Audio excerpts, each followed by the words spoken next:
नमस्कार दोस्तों, आप सभी का एक बार फिर से बहुत बहुत स्वागत है आपके अपने YouTube channel mamma and baby पर।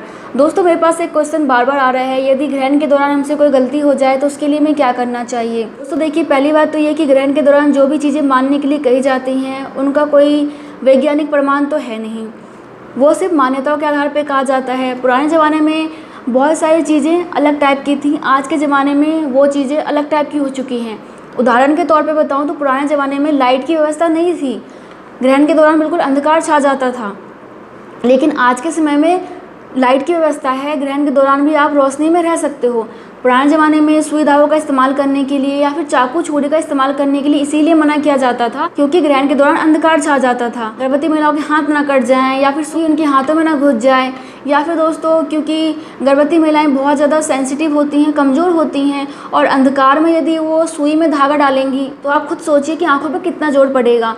इसीलिए मना किया जाता होगा पुराने ज़माने में कि इन चीज़ों का इस्तेमाल नहीं करना। लेकिन दोस्तों क्योंकि बहुत पहले से ये मान्यता चली आ रही है तो हम आज भी इन चीज़ों को फॉलो करते हैं बिना सोचे समझे कि हाँ यह बात कितना सच है और कितना सच नहीं है, इसके पीछे क्या कारण हो सकता है। बस हमें आंख बंद करके कुछ भी मानना होता है। अंदर को समझिए, ये बात गलत है और ऐसा नहीं करना चाहिए, लेकिन आप फिर भी कर रहे हैं तो कोई बात नहीं, ठीक है करो। और दोस्तों इसके अलावा भी बहुत सारी चीज़ें होती हैं कि ग्रहण के दौरान ये नहीं करना, वो नहीं करना, वो नहीं करना। तो जितने लोग हैं उतनी मान्यता बना दी गई हैं। और आज के समय में क्या है कि सोशल मीडिया का ज़माना है, तो आपको सारी खबरें मिल जाती हैं कि ग्रहण के दौरान क्या क्या नहीं करना। आपको 50 चीज़ें पता है कि ग्रहण के दौरान क्या नहीं करना। तो दोस्तों देखिए, सबसे पहले तो आप अपने घर में बात कर सकते हैं कि आपके यहाँ क्या क्या नियम फॉलो किया जाता है। सभी के यहाँ सारे नियमें फॉलो नहीं की जाती हैं, तो इस बात का पहले पता करें। ये नहीं कि यूट्यूब पे कोई वीडियो देखा, आपने मेरा वीडियो देखा और उन चीज़ों को फॉलो करना स्टार्ट कर दो।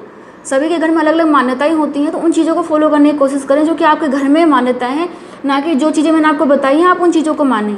बाकी दोस्तों देखिए, अगर आपसे कोई गलती हो भी जाती है तो इसके लिए भी बहुत उपाय हैं। हमारे शास्त्रों में वर्णित है कि ग्रहण के दौरान आपको स्नान करना चाहिए, घर की साफ़ सफाई करनी चाहिए। जितनी आपके घर में भगवान जी की, देवी देवताओं की मूर्ति हैं उनको अच्छे से साफ़ करना चाहिए, मंदिर साफ़ करना चाहिए। इसके अलावा आपको क्या करना चाहिए, दान करना चाहिए। और दोस्तों बहुत सारे लोग तो ग्रहण के बाद गंगा स्नान करते हैं क्योंकि बहुत शुभ माना जाता है और कहा जाता है कि गंगा स्नान करने से जो भी ग्रहण के दौरान प्रभाव होता है वो मिट जाता है। तो आपके घर में गंगा जल होगा ही, थोड़ा सा पानी में मिलाइए और नहा लीजिए।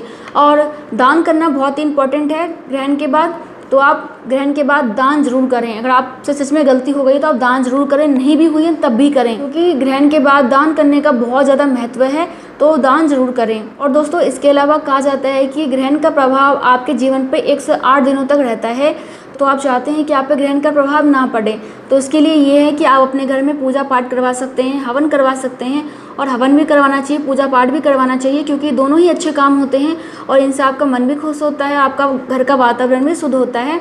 तो आपसे कोई गलती हो भी गई है तो आप हवन करवा लीजिए, दान कीजिए, पूजा पाठ कराइए और हो सके तो गंगा स्नान करें। अब दोस्तों देखिए, बहुत इंपॉर्टेंट बात ये कि आपकी सोच का सबसे ज़्यादा फर्क पड़ता है। आप क्या सोच रहे हो, आप जैसा सोचोगे आपके साथ सेम ऐसा ही होगा। इसलिए आपको क्या करना है, नेगेटिव नहीं सोचना, पॉजिटिव सोचना है।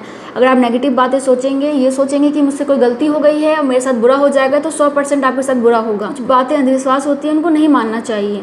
और जैसे मैंने आपको बताया कि पुराने ज़माने की बातें अलग थी, आज के ज़माने की बात अलग हैं, तो आप इन चीज़ों को भी सोचिए। बहुत सारे लोग ऐसे हैं इस दुनिया में जो कि ग्रहण को नहीं मानते हैं, तो क्या उनके बच्चे के साथ कुछ बुरा हो जाता है? नहीं होता, सिर्फ हम मानते हैं।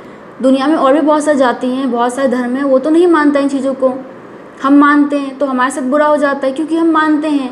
अगर हम नहीं मानेंगे तो हमारे साथ बुरा नहीं होगा। ऐसा सोचते हैं कि हमारे साथ बुरा हो जाएगा, तो सोचने का बहुत प्रभाव पड़ता है आपकी ज़िंदगी में। इसलिए जब भी सोचें अच्छा सोचें। बुरा सोचोगे, नेगेटिव सोचोगे तो वहाँ पे हावी होता जाएगा, आपके दिमाग में नेगेटिविटी बढ़ जाएगी और आपके साथ बुरा नहीं भी होने वाला होगा ना, आपके साथ तब भी बुरा होगा। इसलिए हमेशा पॉजिटिव सोचें। आपसे कोई गलती हो भी जाती है तब भी पॉजिटिव सोचें, कोई बात नहीं, ऊपर वाला है, मेरी रक्षा करेंगे, हमारी मदद करेंगे, हम पे ध्यान रखेंगे। वो उनसे बात करो, उनसे हाथ जोड़ो, भगवान कोई गलती होगी तो माफ़ कर देना, नॉर्मल सी बात है। और दूसरी बात ये कि आप ये सोचो कि यार कोई बात नहीं, वो पुराने ज़माने की बात थी, पुराने ज़माने में ये चीज़ें मानी जाती थी, आज के समय में ऐसा कुछ नहीं है और है भी, तो फिर आप नेगेटिव मत सोचो। उपाय मैंने आपको बता ही दिए क्या करना है। दान वगैरह कीजिए और जो भी गलती है ऊपर वाले से हाथ जोड़ के क्षमा मांग लीजिए। एक बार बताओ यार, जो बड़े बड़े अपराधी लोग होते हैं वो तो क्षमा मांगते नहीं हैं, वो तो गंगा स्नान करके अपने पाप धुल लेते हैं। आपने ग्रहण के दौरान यदि कुछ छू लिया, आपने कुछ खा लिया, आप घर से बाहर निकल गए हैं तो आपने बहुत बड़ा पाप कर दिया। और जो लोग बड़े बड़े पाप करके बैठे हैं वो अपने आप को पापी नहीं समझ रहे हैं। सोचने वाली बात है ना। आप घर की सीधी सादी महिला हो, अपने घर को देखते हो, अपने परिवार को देखते हो, किसी का बुरा नहीं सोच रहे हो, तो आपसे पाप हो गया और आपके साथ बुरा हो जाएगा।